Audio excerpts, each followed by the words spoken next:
everyone. We're back for another series of partner innovations, and I'm really happy today to talk to you about LoRaWan. LoRaWan stands for Long Range Wide Area Network.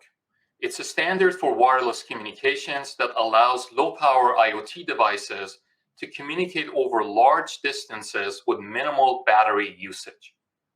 Today, I've invited two special guests to our video session to talk about LoRaWan. So let's start with the introductions. Phil, can you please take a minute to introduce who you are and which company you work for? So I'm Phil Copperwheat. I'm the Information and Systems Director here at Morgan Sindall. I'm responsible for our Property Services division and our GoldenEye data analytics business. Wonderful. Welcome, Phil. And Weinke, can you please introduce yourself? Yes, thanks, Tony. My name is Weinke Giezeman. I'm CEO and co-founder of the Things Industries, and we help companies around the world building large-scale LoRaWan solutions with our software. Wonderful. Well, again, I would like to welcome you both. Thanks for being on this panel with me. So let's jump right into it. Phil, can you please tell me about GoldenEye? Yes, so GoldenEye is a data and analytics company, and it's part of the Morgan Sindall group here in the UK. So Morgan Sindall is actually a leading construction and regeneration business, and it focuses on everything from construction and infrastructure projects through to property services, fit out, partnership housing, and urban regeneration. The GoldenEye software platform actually supports all aspects of the group in helping to bring the physical world into the digital world.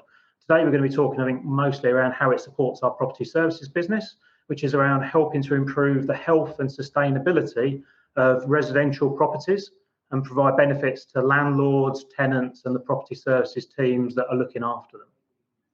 So the focus of GoldenEye is to help to deliver smart home solutions and services for what we call social housing landlords here in the UK. So that's allowing us to deploy IoT and LoRa devices across a portfolio of, we look after over 100,000 homes here in the UK. And we look to use that data to help us change the way that we actually manage those properties and how the way we kind of interact with the tenants inside of there. A lot of this is around encouraging behavioural change and making sure people are getting the most out of the properties that they live in. So our clients within this sector, we call them social housing. You may have other kind of terms that you use to refer to them. Yeah, that's very cool. So you're talking about social housing. We call it public housing here in US. Same thing. So how does that work? So what we're doing is we're deploying IoT sensors and LoRaWan gateways into the communities where we're looking after those properties. So we deploy various different sensors into homes that are monitoring things like the indoor air quality, temperature, humidity, energy usage inside of the home. We do around leak detection, everything that kind of allows us to be able to actually look and understand the health and sustainability of that home. We then take all of that data and then we interpret that through various AI and machine learning algorithms to try and actually work out some actionable insights for the property services teams. So this then allows us to spot issues before they actually turn into problems that actually impact on a tenant or become costly for the landlord that affect the fabric of the building. Both landlords and also tenants can access the data through various platforms to allow them to get the most out of it. So let me show you a little video and it can illustrate how it all works. How does GoldenEye work? IoT devices are installed in and around the properties. They connect to the internet and send data back to the GoldenEye software platform. This data provides useful insights to the engineering teams, helping to identify any problems before they become a bigger repair and maintenance issue. With our boiler technology, the data can indicate faulty hot water supplies or a lack of heating. By detecting this early on, we can prevent tenants being without hot water or central heating, keeping their spaces warm, dry, and comfortable. With our sensor technology, we can monitor internal air quality for temperature, humidity, and CO2. This can tell us a few things. For example, high CO2 levels suggest poor ventilation in the property, which can cause headaches and fatigue. Sensors can also monitor leaks, which, undetected, can result in high water bills and, more importantly, damage to the building fabric. None of this requires Wi-Fi connectivity. And as it's all battery powered, everything is easy to use. GoldenEye benefits both the building owner and occupier by creating healthy, safe and environmentally friendly homes and offices. That's super interesting. Thank you so much. So what are the benefits that the landlords and property managers get out of this? So there's three core benefit areas that we kind of look at. Firstly is around sustainability and decarbonisation of the housing stock here in the UK. So we're looking to use that information to make sure the heating solutions that are in place are being run as efficiently as possible and that tenants are using in the most efficient way. We're also using the data to actually manage and monitor the efficiency of the property. So we can actually work out how efficient a property actually is in real time by looking at the energy data that's being used, and again, temperature and humidity data inside the property. We can then also, as we're embarking on a journey of net zero activities for a property, maybe heat pumps or solar, we can actually then measure the efficiency of the property after the activities have been done to make sure that that property is then more efficient and more healthy and sustainable for the tenant living inside of it.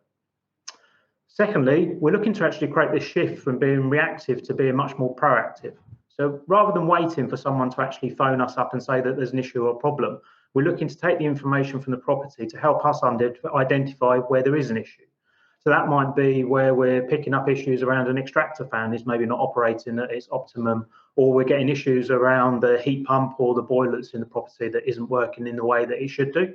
And we can actually then interpret that data and potentially either remote fix it or deploy an engineer to there without it becoming an emergency or a potential issue where a tenant doesn't have any heating or hot water for a point.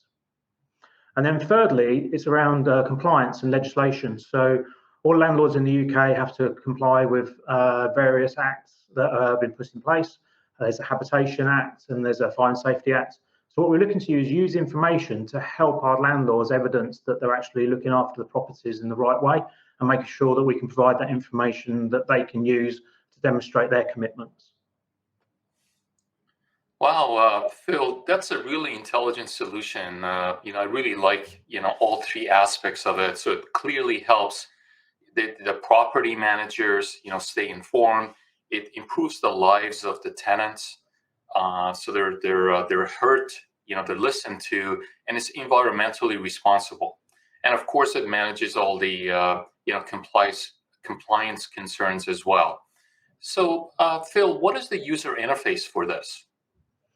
So there's three main areas that we look to expose the channels that people consume the data in. We have an insights portal, which allows us to actually bring together data from Power BI, Esri, and other data science models to allow our clients to actually interrogate and see the data that's kind of there and actually run some of their own models across it as well. We have a home health app that we look to provide to tenants of the properties. And we look to use this in a way that they can actually access the data around the health of their property. And then through nudge theory, looking to get people to make small changes in the way that they're interacting with the house that over the long term will have wider benefits. So like how they're using the energy, when they're using energy, so they can use it in a more efficient way. And then the third channel that we have is around an API integration.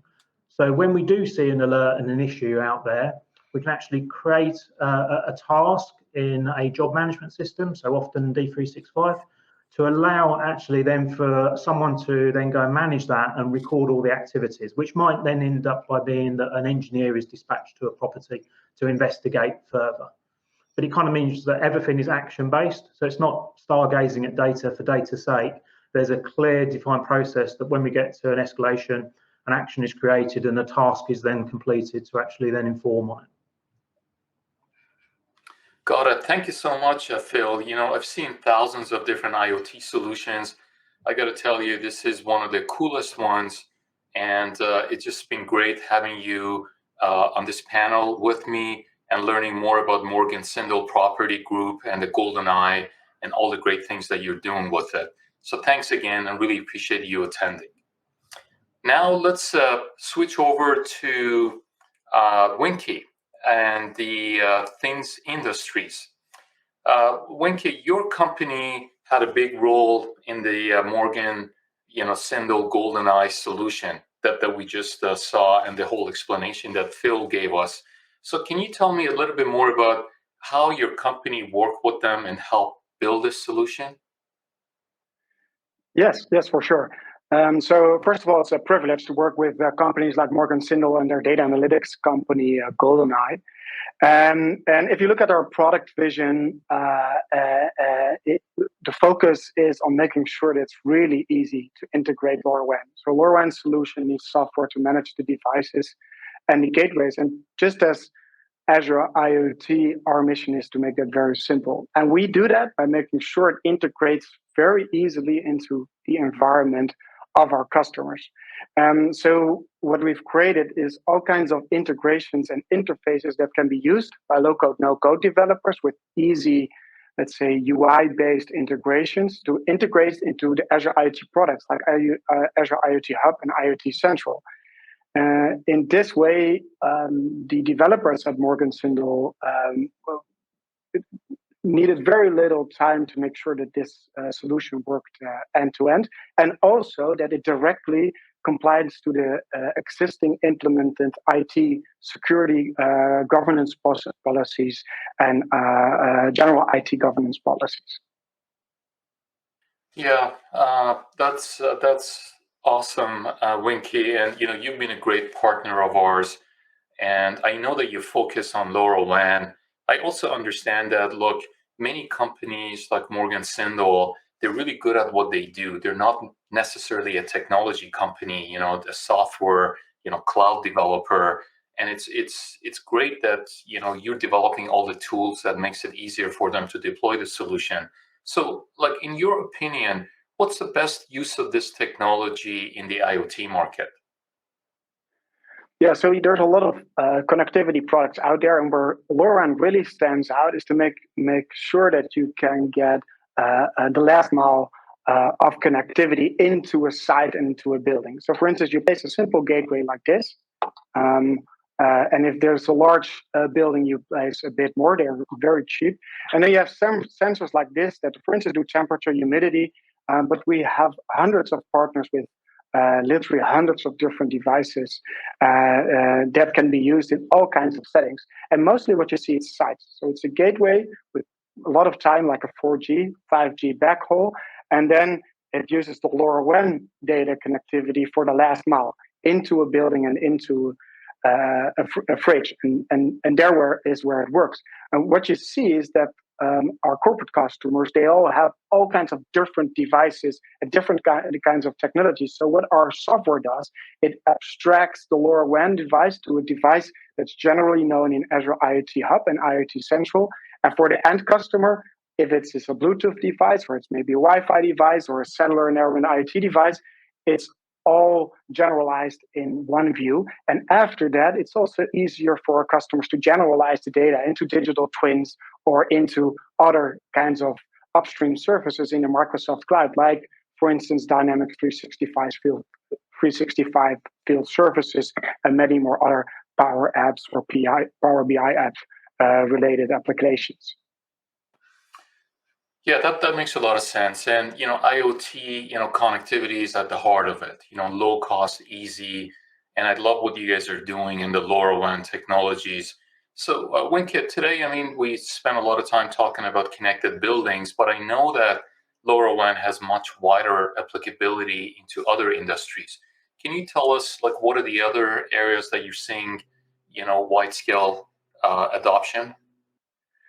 Yeah, so in the other fields, a bit more away from this typical use case is what we see in industry, utilities, and farming.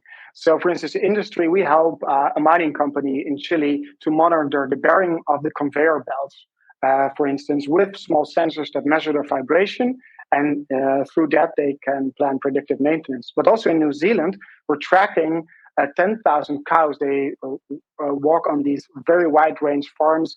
And they monitor the livelihood of these animals. But we, for instance, also have a customer in the UK that's rolling out 50,000 smart lighting units that control the street lights. But it's also in the smart city setting used, for instance, in smart metering, where LoRaWan meters send the metering data over these low-cost, low-power wide area networks using LoRaWan. Yeah, super cool. So Weinke, as you know, there are many different types of wireless technologies available in the market. So can you tell us, like, when do you use which technology? Yeah, sure. So probably I'm the last one to ask, because we're a fan of LoRaWan, but it's not in our interest to guide our customers down a path that clearly isn't a fit.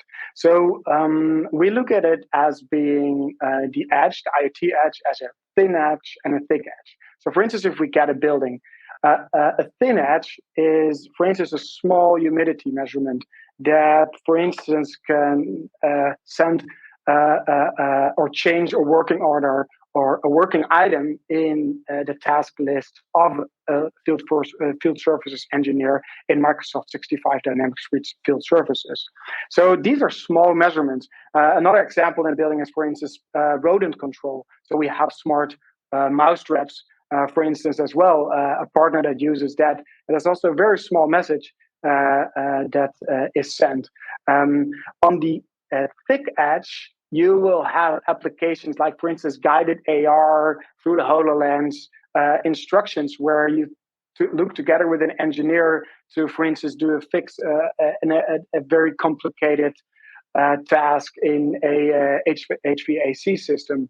And there's typically where you, for instance, see technology used like Wi-Fi or 5G, because you need the higher bandwidth. And then, of course, you have everything in between. If a customer then has to account for all the overhead that these different technologies bring, because they sometimes comes with their own device management platform, that increases the DevOps cost. If you can generalize that in a layer in Azure IoT, using Azure IoT Hub and IoT Central, you have a massive DevOps cost saving. You have a harmonization and rationalization of your IoT strategy, and also this OpEx reduction that is needed when deploying these solutions. So yeah, you have this wide range of technologies. We are just doing LoRaWan, but what we're trying to do is make sure that we deliver it to Azure IoT in a way that after that is seen as just a regular general IoT device. Yeah, excellent. Fascinating conversation. Really appreciate both of your insights. And Weinke, we're really very lucky and honored to have you as a great partner of ours. And as you said, we've been working very hard, to make IoT easy. And a lot of the building blocks that we put in the cloud or on the edge, with IoT Central, to not only simplify the connectivity, but also to, have the, light up the right business applications that people can use and leverage the value of it, is what we continue to work on. Certainly, LoRaWan is a technology that we're super excited about. As you know, I've also joined the board of LoRaWan, and we're very happy to be there to help drive the technology forward. And I think there's just a lot more that's going to happen in this market, and this is just the start of it. So once again, thank you so much, Phil. Thank you so much, Weinke. I hope everyone benefited from this podcast, and we're going to bring a lot more to you in the future. Thanks again, and have a wonderful day.